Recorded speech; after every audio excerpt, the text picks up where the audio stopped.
CIMAD Radio presenta La Boletina Violeta, ni un paso atrás en lo logrado.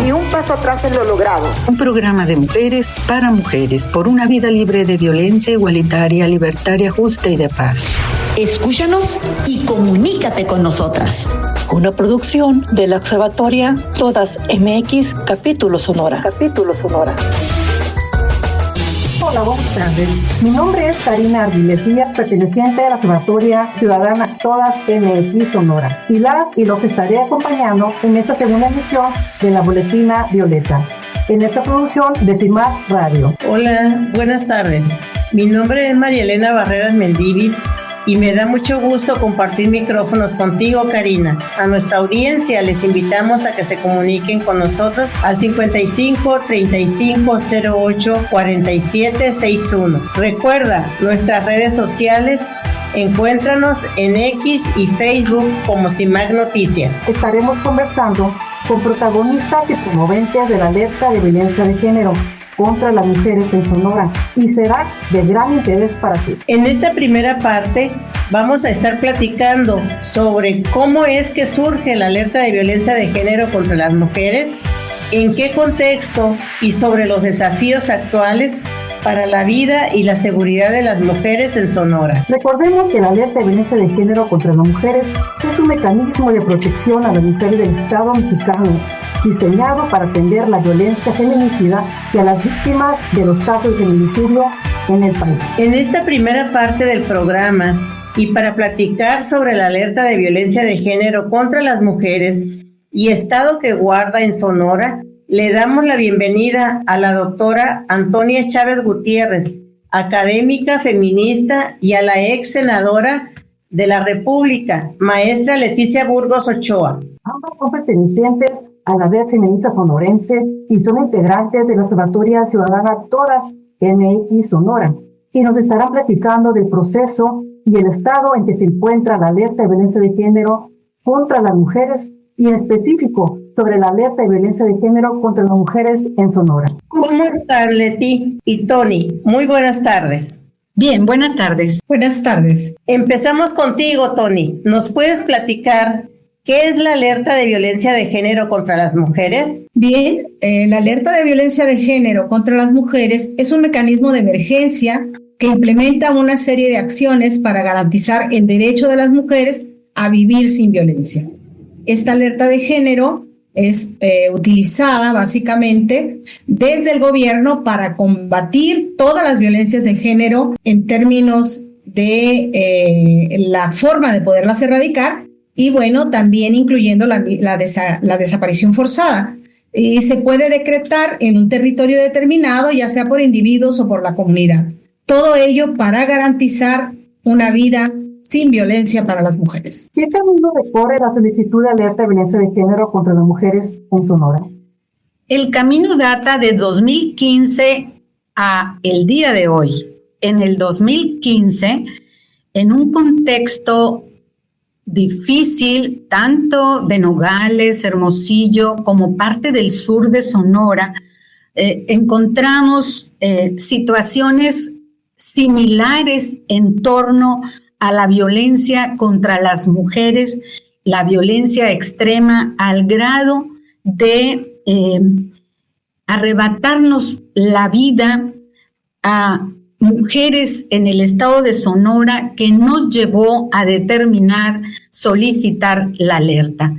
En un inicio, para estos 3 municipios del estado de Sonora, Nogales, Hermosillo, Cajeme, y en la condición más propicia lo solicitamos para Cajeme.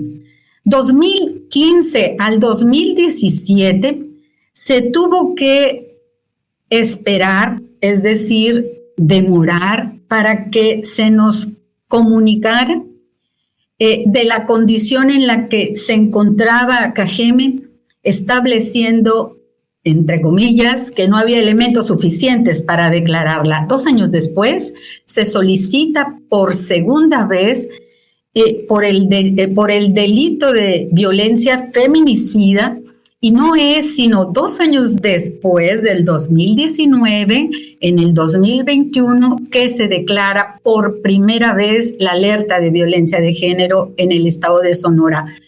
Pero debo de advertir, el 2019 también se solicita no solamente por el delito de violencia feminicida, sino también por normas contrarias a los derechos humanos en las leyes que nos amparan en el estado de Sonora. Al día de hoy, esa solicitud de alerta no ha sido dictaminada. Ese es el camino que hemos recorrido hasta el día de hoy. El estado está alertado en 6 municipios, pero las recomendaciones emitidas de la alerta comprende todo el estado de Sonora. Tony, ¿qué se busca alcanzar con una alerta de violencia? Se pretende partir de diagnósticos certeros para el diseño e implementación de políticas públicas transversales con enfoque de género en diferentes áreas de acción para garantizar la disminución y con perspectivas de la erradicación de las violencias contra las mujeres y las niñas, en las cuales se establecen diferentes medidas, tanto de seguridad como de prevención y de acceso a la justicia. Se implementan protocolos de actuación, se realizan acciones correctivas, se reparan los daños y las garantías de no repetición, y se proponen acciones legislativas que garanticen verdaderamente, tanto a corto, mediano y largo plazo, atender las violencias contra las mujeres y las niñas en los diferentes estados, con miras, por supuesto, en una erradicación en corto plazo. Leti, ¿cuáles han sido los principales problemas que enfrenta la alerta de violencia de género en Sonora? La primera, y me parece la más relevante, es que las recomendaciones que se emiten resultan no ser vinculantes, es decir, no son exigibles en estricto apego a la normativa que establece el mecanismo, que debiera de ser, por ser una materia de derechos humanos, vinculante en todos los sentidos. Sin embargo, observamos que cuando se declara la alerta de violencia de género, se establecen resolutivos y 31, en este caso, acciones, 11 de prevención, 8 de seguridad, 7 de justicia y 5 de reparación de los daños. Sin embargo, el problema o los problemas que subsisten en el proceso de implementación es que se resulta omiso al interior de los municipios el cumplimiento cabal. En materia de resoluciones, tenemos que se establece un programa de emergencia. Sin embargo, en los municipios alertados no existen al día de hoy. Ese es un gran problema, la institucionalización de la alerta de violencia de género en los municipios aún no están establecidos. Y creo que nos parece lo sustantivo en materia de política pública. Tony, ¿qué desafíos enfrenta actualmente una alerta? Desafortunadamente enfrenta tremendos desafíos, ¿no?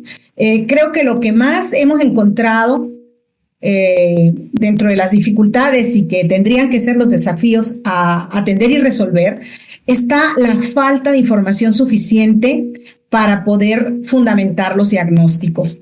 Están los recortes presupuestales para la implementación o activación de las diferentes acciones requeridas para la eficiente erradicación de las violencias de género de las mujeres, y además que estos procesos para la instalación de estas alertas pues tienen dificultades desde el diseño, desde la operación y la evaluación de los protocolos de actuación.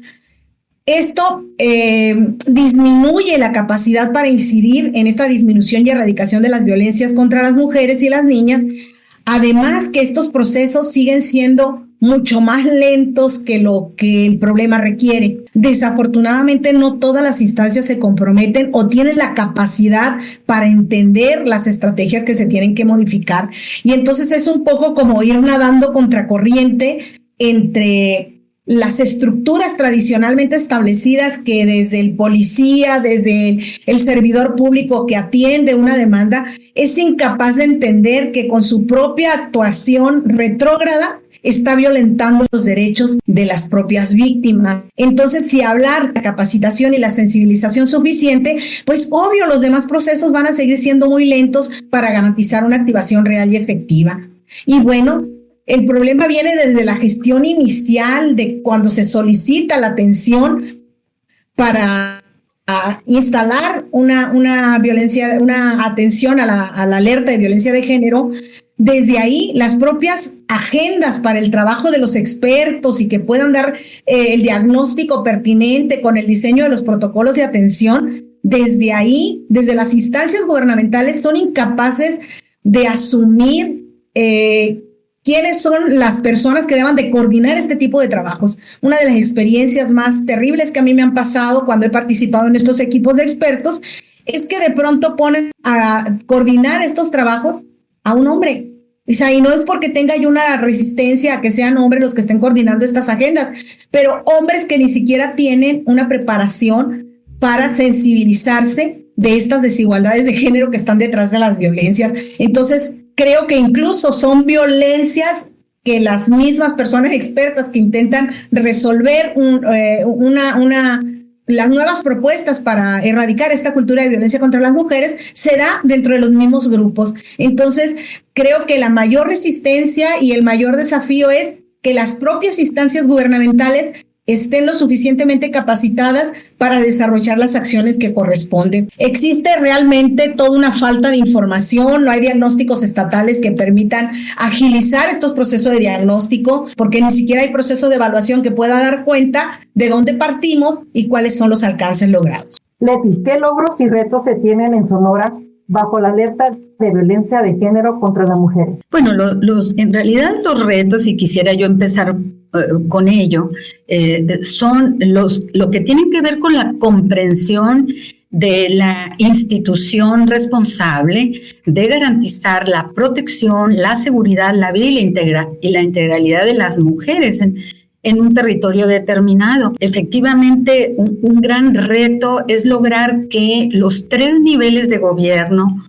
los 3 poderes del Estado y los organismos autónomos operen de manera tal que nos permita en un programa de emergencia atender lo urgente, que eso es lo que no estamos teniendo en el estado de Sonora, un diagnóstico certero de cuál es el estado que guarda las violencias extremas, las violencias feminicidas en la entidad.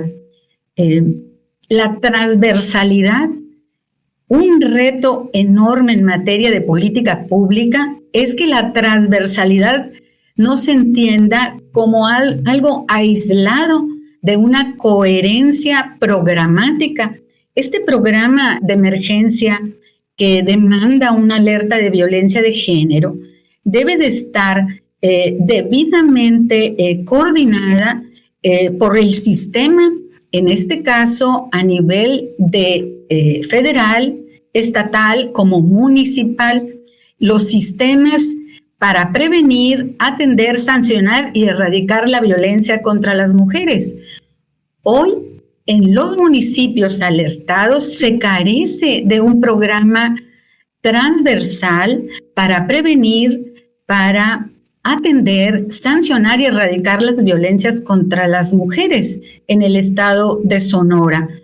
Encarar la violencia feminicida, hemos dicho y lo sostenemos, nosotras tenemos otros datos de cara a la realidad que vivimos, porque a partir del 2019, que se solicita de nueva cuenta la alerta de violencia de género por organizaciones de la sociedad civil, y yo aquí quiero reconocer tanto Alternativa Cultural por la Equidad de Género como el Observatorio Ciudadano Nacional del Feminicidio, Justicia Pro Persona, que han sido las organizaciones que han colocado el tema, la demanda de que en Sonora nos matan por el hecho de ser mujeres.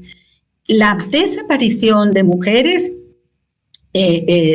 desaparición forzada de mujeres a partir del 2019 cambia totalmente el escenario. Sin embargo, al día de hoy no conocemos cuál es el estado que guarda la desaparición de niñas, adolescentes, jóvenes, mujeres en el estado de Sonora. Esos son los grandes retos. Verdaderamente tener una lectura de cuál es la situación que nos aqueja, nos pone en riesgo en el día a día a las mujeres en el estado. ¿Y cuáles han sido los logros? Bueno, los logros es que muy a pesar de las resistencias para minimizar el problema de la violencia extrema y feminicida en Sonora, hoy podemos decir que se ha logrado romper el cerco y la realidad es más dura de lo que podría parecer. Y hemos logrado, queremos llegar más allá de la comprensión sobre que el mecanismo es un derecho. Las mujeres, queremos llegar a más mujeres para que sepan que denunciar hechos que nos dañan la vida, la seguridad y la libertad de las mujeres, la alerta lo puede atender debidamente. Un segundo logro es que a pesar de las resistencias, hemos logrado institucionalizar por la vía de la movilización, y el 8 de marzo lo mostramos, que diversas voces gritamos alerta ya en el estado de Sonora, presupuestos suficientes y dignos. Es decir, hemos transitado de la protesta a la propuesta. Hemos llevado al Congreso la demanda del cumplimiento cabal de la alerta, porque en Sonora no se cumplen los resolutivos. Un resolutivo claro es presupuesto etiquetado para el programa de emergencia. Un programa de emergencia que se aplique desde los municipios, el Estado, de manera coordinada.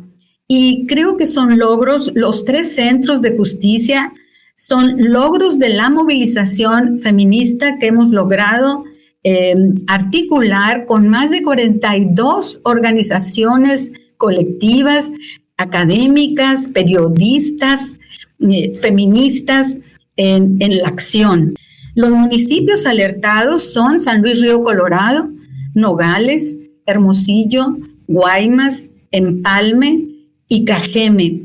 Cajeme, y 4 de ellos dentro de los municipios que aún siguen apareciendo dentro de reportes oficiales, dentro de los 100 municipios de mayor incidencia feminicida en el estado, en el país.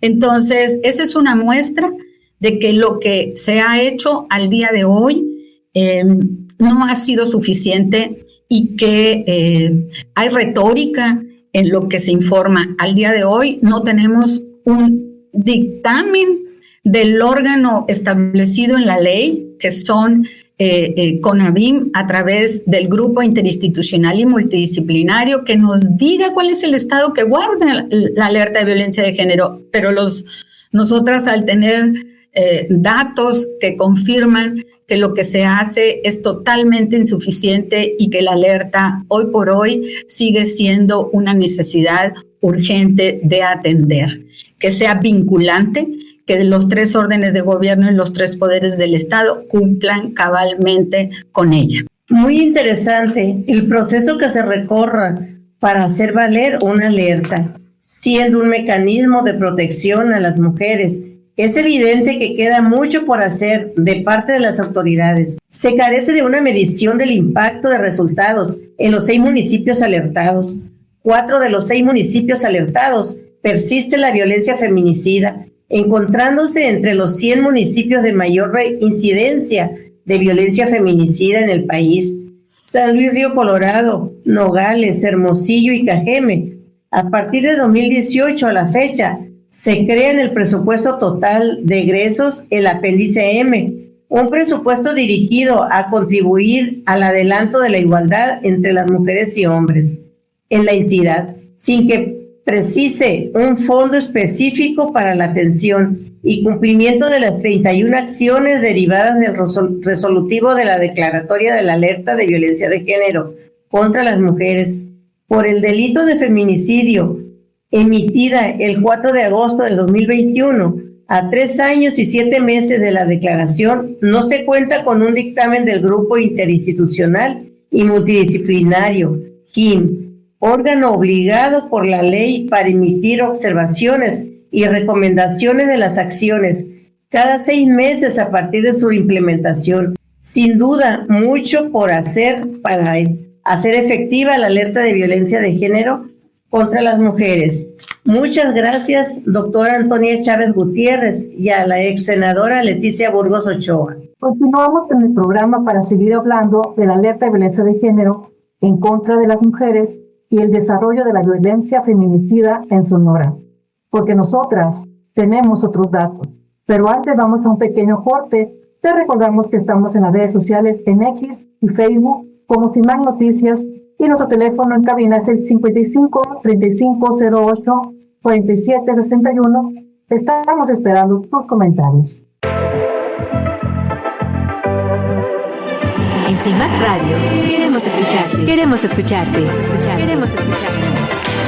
Comunícate con nosotras al 55 35 08 47 61. 55 35 08 47 61.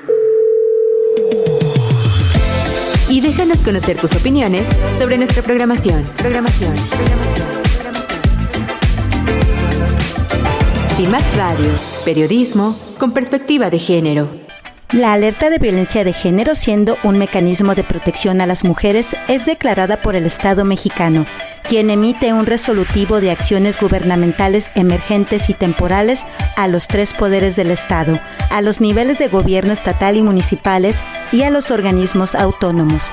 Busca brindar seguridad y salvaguardar la integridad de las mujeres en un territorio determinado, a través de un programa que prevenga, atienda, sancione y erradique la violencia feminicida y brinde a las víctimas de los casos de feminicidio y desaparición forzada de niñas y mujeres una reparación de los daños de manera que sea integral y completa.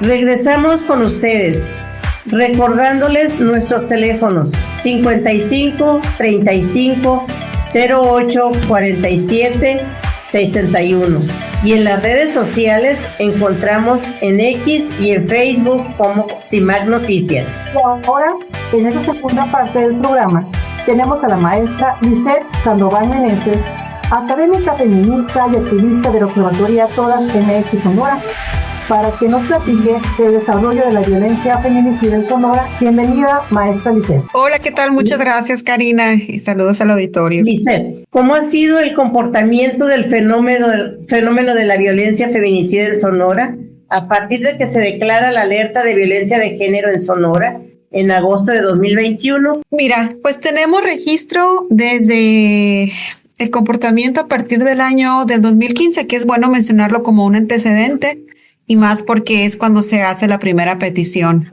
de la alerta de violencia de género.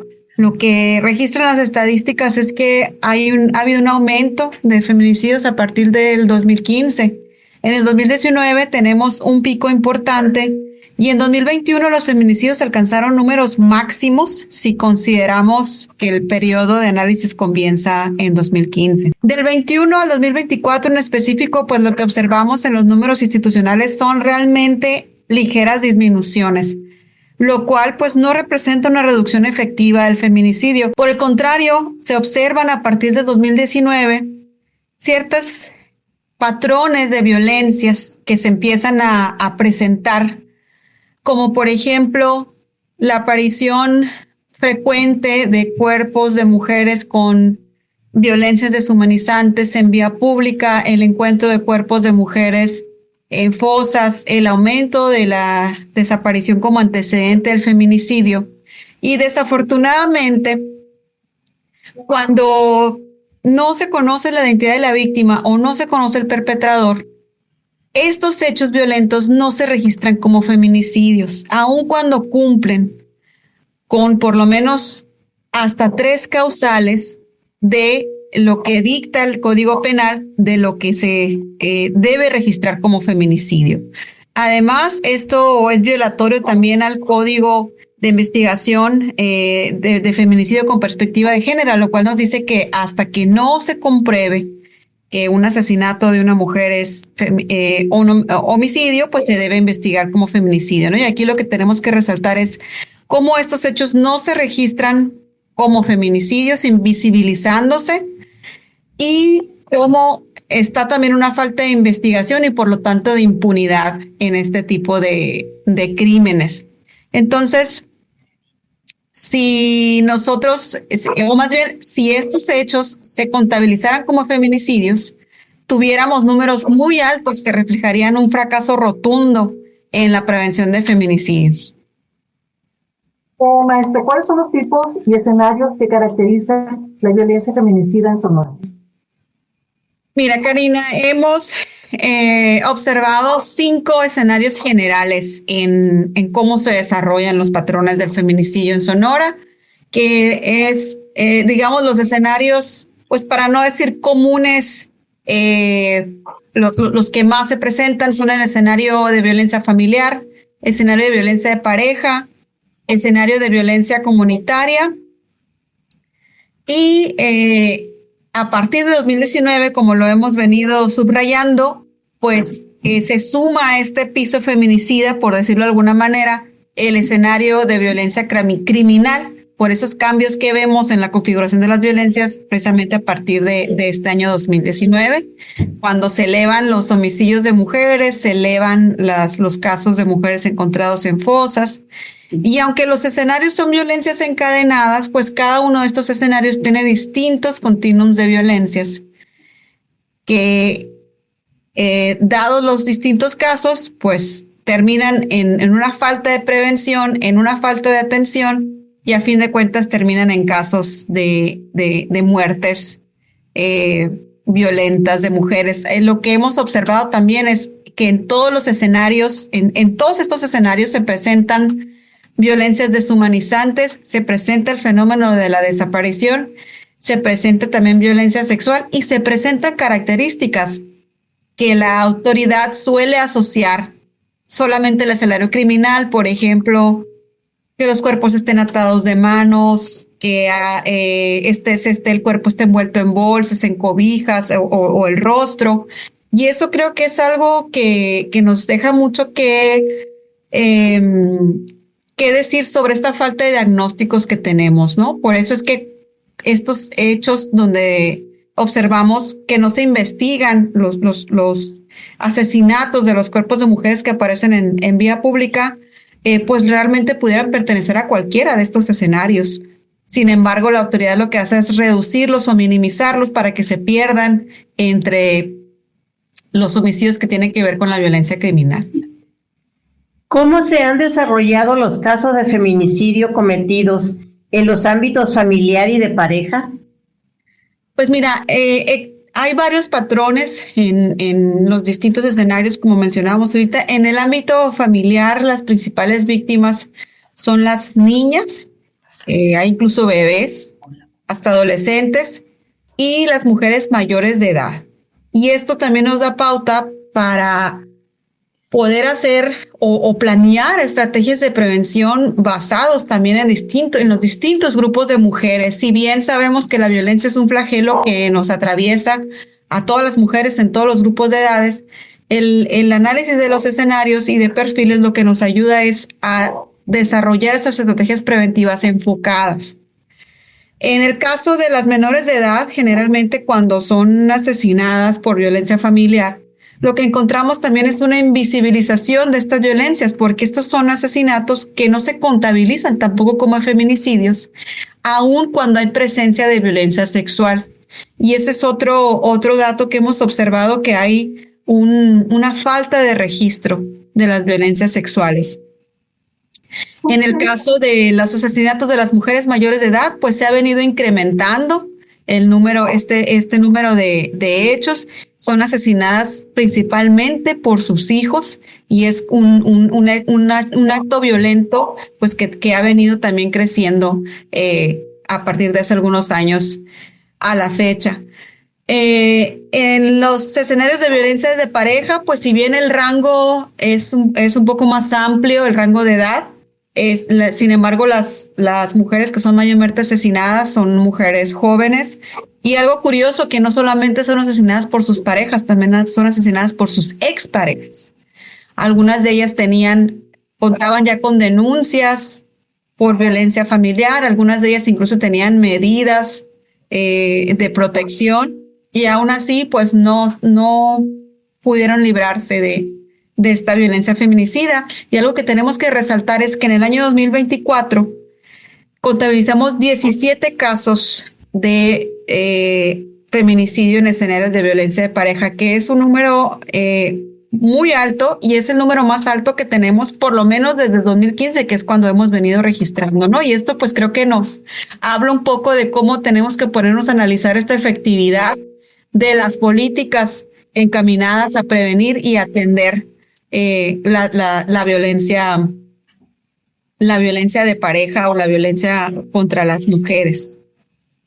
Una última pregunta, maestra. ¿Cómo se han desarrollado los casos de feminicidio cometidos en escenarios de violencia comunitaria y violencia criminal? Relacionado a la violencia comunitaria, pues aquí resulta muy evidente cómo las principales víctimas son mujeres jóvenes. Se refleja aquí la violencia que se vive en las comunidades porque los perpetradores son los vecinos, son conocidos, algunas personas desconocidos, otros pueden ser choferes de aplicación o personas que habitaban en el mismo espacio en la comunidad, ¿no? Es importante destacar que aquí también se presentan las violencias extremas. Un patrón muy importante en este escenario es la violencia sexual. Es en el escenario donde encontramos más acciones de violencia sexual y eso pues también nos habla de cómo se comporta este sentido de pertenencia de los hombres sobre el cuerpo de las mujeres. Aquí también creo que es importante ponernos a ver las políticas que están enfocadas a la prevención de este tipo de violencia porque tenemos también una falta de prevención en este tipo de escenarios. Y algo importante también en destacar en los perfiles de todos los escenarios es que se observan que son mujeres que habitan en colonias marginadas, en condiciones precarias. Tenemos migrantes, tenemos jornaleras.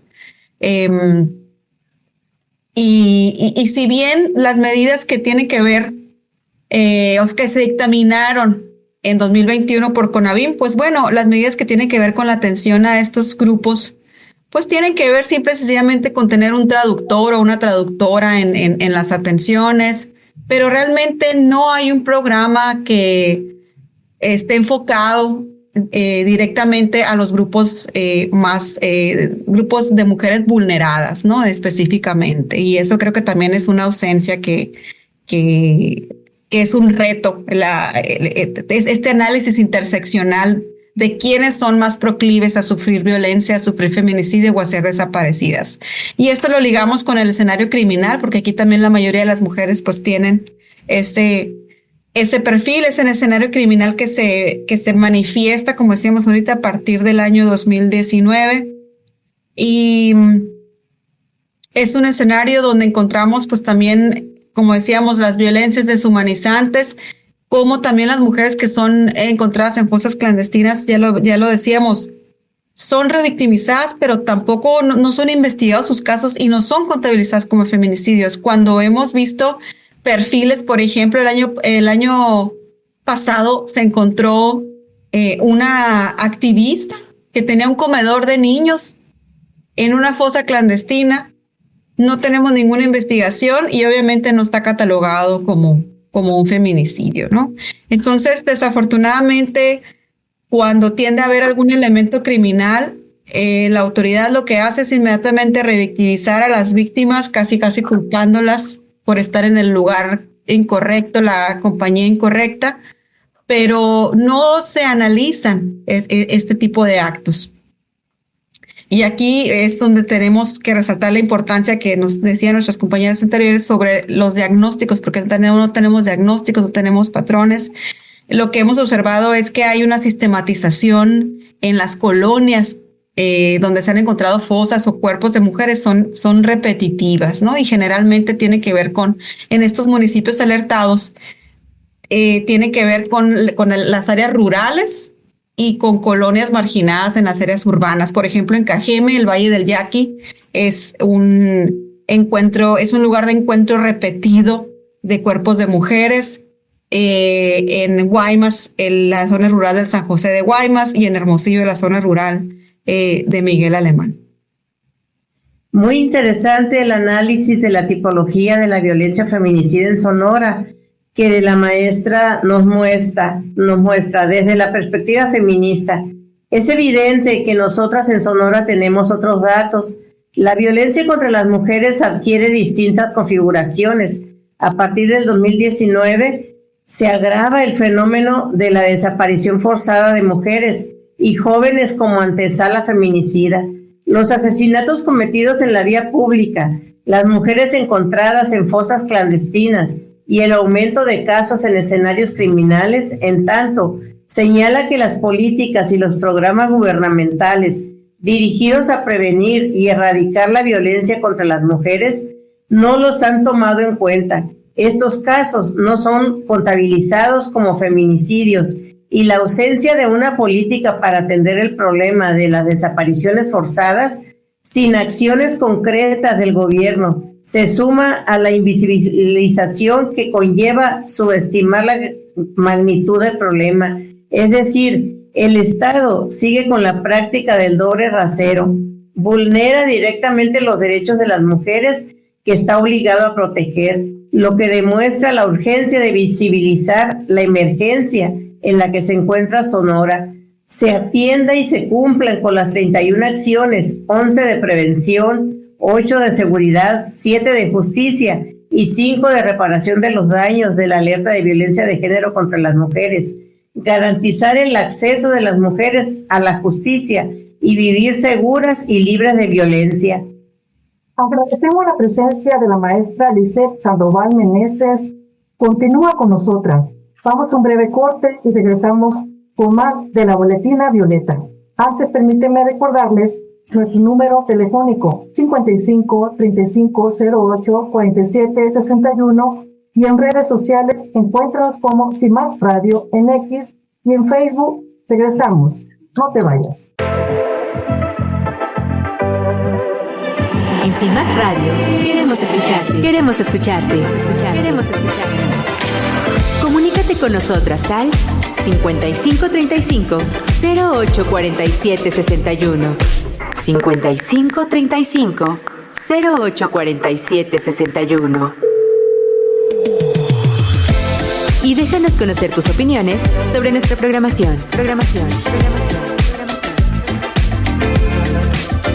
CIMAC Radio, periodismo con perspectiva de género. ¿Qué es la violencia feminicida? ¿Sabías qué es la violencia feminicida? Es la forma extrema de violencia contra las mujeres, producto de la violación de sus derechos humanos y del ejercicio abusivo del poder en el ámbito público como el privado, que pueden conllevar impunidad social y del Estado. Se manifiestan en conductas de odio y discriminación que ponen en riesgo nuestras vidas o culminan en muertes violentas, como el feminicidio. Conductas que afectan la integridad, la seguridad, la libertad y el libre desarrollo de las mujeres.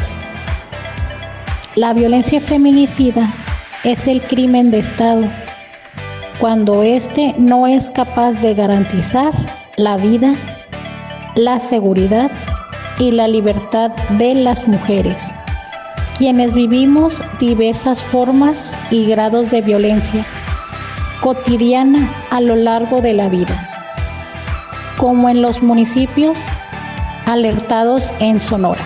Regresamos con ustedes, recordándoles nuestros teléfonos 55 35 08 47 61 y en las redes sociales encuéntranos en X y en Facebook como CIMAC Noticias. Tercera y última parte del programa tenemos a la licenciada Gabriela Herrera Valdés, directora de Jurídica Feministas AC e integrante de la observatoria Todas MX Sonora, para que nos platique del acceso de las mujeres a la justicia en medio de la alerta de violencia en Sonora. Bienvenida, licenciada Gaby. Muchas gracias, Karina. Muchas gracias por invitarnos a este hermoso programa.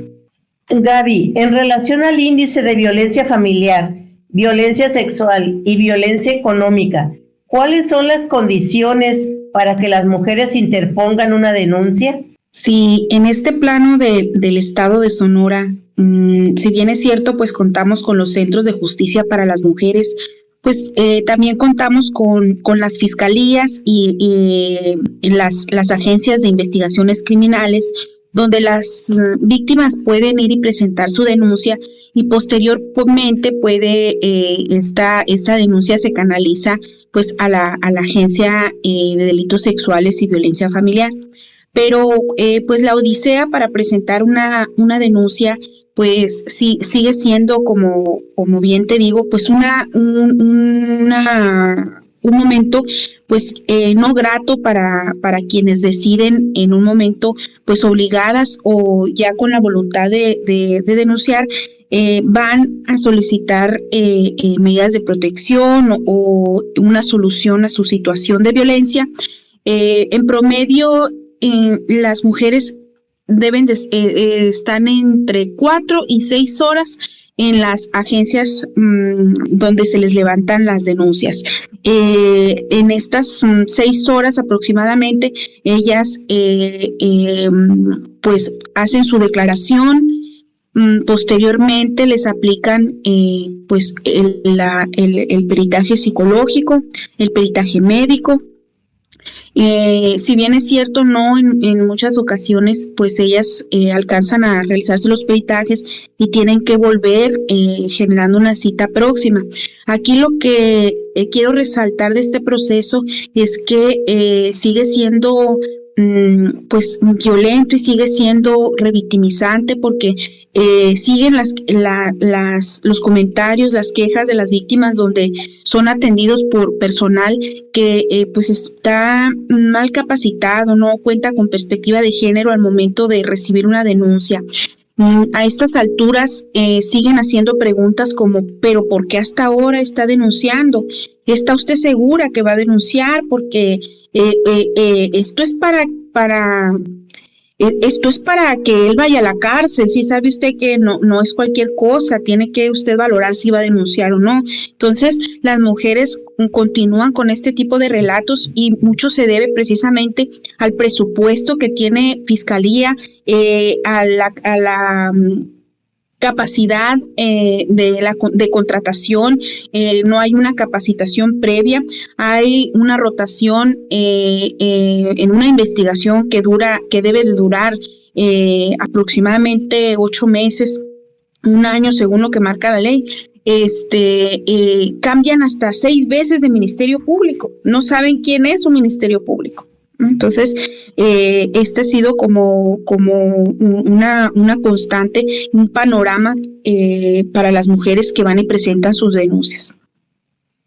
Ya, en la expedición y ampliación de medidas de protección cautelares, ¿cuáles son los principales retos para proporcionar seguridad física y emocional a las víctimas de violencia, tanto niñas, niños y mujeres, dentro del desarrollo de un proceso penal? Aquí principalmente las policías. Si bien es cierto, el estado de Sonora ya realizó una capacitación para los oficiales que son los primeros respondientes ante una llamada donde se ha por ejemplo, pues transgredido una medida de protección. Al llegar al lugar se dice, pues fíjese que pues no encontramos al agresor aquí, ya no podemos hacer nada. O ¿sabe qué? No puedo hacer nada porque no puedo entrar al domicilio. o la casa no es suya, no puedo entrar al domicilio. Entonces, la medida de protección nunca se hace efectiva cuando dice la ley que deben de ser detenidos 24 horas, 36 horas, cuando se incumple esta medida de protección. Otro panorama es la UMECA, esta institución que se encarga de vigilar, por ejemplo, las medidas cautelares, también incluso se sabe, ¿no?, que los agresores pagan 200 pesos o 500 pesos para no ir a firmar, o los agresores que tienen que estar firmando cada 15 días. Pagan esos 500 pesos. ¿Sabe qué, Lick? Mire, no vine 3 fines de semana, aquí tiene 1,500 pesos. ¿Sí? Entonces, estas situaciones se siguen dando, se siguen estas negociaciones y permea a la hora de proporcionar seguridad a las víctimas. Aquí lo medular que puedo identificar en la práctica que hemos identificado son los primeros respondientes, quienes no están capacitados ni, con perspectiva de género para poder intervenir cuando se transgrede una medida de protección, porque la medida de protección no es únicamente el papel, es la acción de ese policía primer respondiente que acude al llamado. ¿Qué implicaciones ha tenido para las víctimas de violencia de género la suspensión condicional del proceso como salida alterna al procedimiento? Asegura la no repetición de la comisión del delito.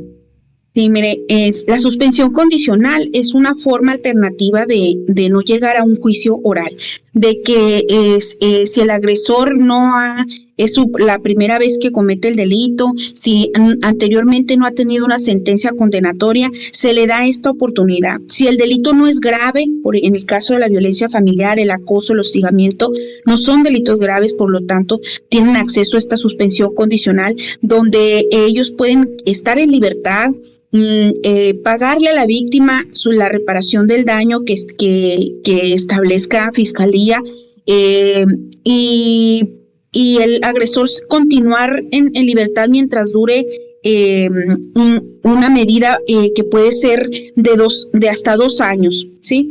La suspensión condicional contempla que el agresor puede quedar en libertad hasta 2 años bajo vigilancia, y se ha implementado por el Estado para no tener a tantas personas en prisión, para agilizar los procesos y las terminaciones anticipadas. Entonces, dicen, no, pues ya terminó el asunto porque está en suspensión condicional. Obligan a las víctimas a negociar con los agresores, porque además el código dice que si el agresor no tiene para pagar la reparación del daño, aún así se le puede dar la suspensión condicional. El Código Penal, el Código Nacional dice que si la víctima aún se tiene que oponer, pero fundamentadamente, ¿por qué no quiere una suspensión condicional? Que para mí es una negociación con el agresor a cambio de algo económico, y en muchas ocasiones ni siquiera lo económico. Sí, entonces para mí es una desventaja para los casos de alto riesgo, una ventaja para los casos donde se requiere donde se puede pagar una reparación del daño importante y la situación no es de alto riesgo. Esa puede ser una opción, pero no la recomendamos para los casos de alto riesgo. Licenciada, uno de los fines del sistema penal es asegurar la reparación del daño causado tanto a víctimas, ofendidos y a la sociedad misma. ¿Cuáles son los mecanismos que proporciona el Estado para asegurar una reparación del daño integral a las víctimas? Los procesos penales que se están terminando en una suspensión condicional o en un juicio abreviado. Estos dos son beneficios para los agresores, en realidad, porque en los dos casos quedan en libertad. Pueden quedar en libertad pagando una remuneración económica. Pero aquí me parece muy importante resaltar que para Fiscalía la reparación del daño se acota y se limita a lo que indica el peritaje psicológico que se le realizó a la víctima. Si el peritaje psicológico dice que la víctima requiere 20 terapias psicológicas y pues cada terapia es evaluada en 1,400 pesos, la única reparación del daño que se le está dando a la víctima es para la situación psicológica. pero lo que gastó en abogados, si contrató abogados, lo que si perdió su trabajo, si de ello hay una discapacidad, si a consecuencia de ello se alteró su vida, su situación de salud, por ejemplo, que tuvo que hacerse estudios, que tuvo que hacerse tomografías, todo esto que marca la Ley General de Víctimas, que debe ser una reparación integral, no le está contemplando Fiscalía. Fiscalía lo acota a únicamente el estudio, el peritaje psicológico. Y ahora la nueva línea es que los peritajes están saliendo, que las víctimas ahora no tienen afectaciones, ¿sí? Hay una nueva línea donde el peritaje está saliendo sin afectación y eso pues pone en discusión si la víctima en realidad se le cometió el delito o la deja sin reparación del daño. Y ni hablar de las víctimas que no acceden a una suspensión condicional o que no pueden acceder o que no llegan ni siquiera al juicio oral. Sí. Hemos concluido la entrevista con Gaby Herrera Valadez, directora de Jurídicas Feministas. Agradecemos su presencia. Interesante lo que comparte Gaby. Nos habló de un colapso del sistema acusatorio oral ante la brutal violencia hacia las mujeres, que se ve reflejado en la falta de servidores públicos especializados en el tratamiento con perspectiva de género de dicho fenómeno, en la asignación de 4 o 5 ministerios públicos de forma rotativa para investigar las carpetas de investigación en la Agencia de Delitos Sexuales y Violencia Familiar, los meses y años que las víctimas llevan en sus procesos mientras sus agresores siguen en libertad y siguen agrediéndolas. Se visibiliza cuando le preguntas a una víctima si conoce quién es su asesor jurídico y no saben quién la representa, que se requiere la asignación de recursos económicos para la defensa efectiva de los derechos humanos de las mujeres víctimas de violencia, personal capacitado y apertura para poder acompañar y participar como ciudadanía, como organismos de la sociedad civil, en el cambio de estructura, ideología y por lo tanto de proyectos encaminados a atender el más del 50% de la población que somos las mujeres. A pesar de los diversos intentos en el programa Salva, con múltiples capacitaciones en los primeros respondientes, las policías no han sido suficientes para disminuir o erradicar la violencia. Resulta pertinente demandar de los representantes del Estado que se reconozca una crisis humanitaria que atraviesan las mujeres en Sonora, que se signifique el hecho de que las mujeres están siendo asesinadas. Este mensaje será un sí, les creemos, con el gran primer paso, dirigir un presupuesto específico para el acceso efectivo de las mujeres a la justicia, defensorías públicas con perspectiva feminista que acompañen a las víctimas, seguridad pública y una efectiva coordinación con sociedad civil. Muy agradecidas con la participación de la licenciada Gabriela Herrera Valdés. De esta forma, han conocido la manera en que se desarrolla la alerta de violencia de género contra las mujeres y en particular en Sonora. La tipología de la violencia feminicida que permite afirmar que nosotras tenemos otros datos de la violencia contra las mujeres en la entidad y de los nudos problemáticos que se enfrentan de manera particular de voz de quien acompaña a las víctimas de casos de violencia contra las mujeres, en voz de sus protagonistas principales. ¿En qué consiste el mecanismo de la alerta de violencia de género y qué desafíos actuales se enfrentan? En tanto, la violencia feminicida no cesa, por el contrario, se agrava.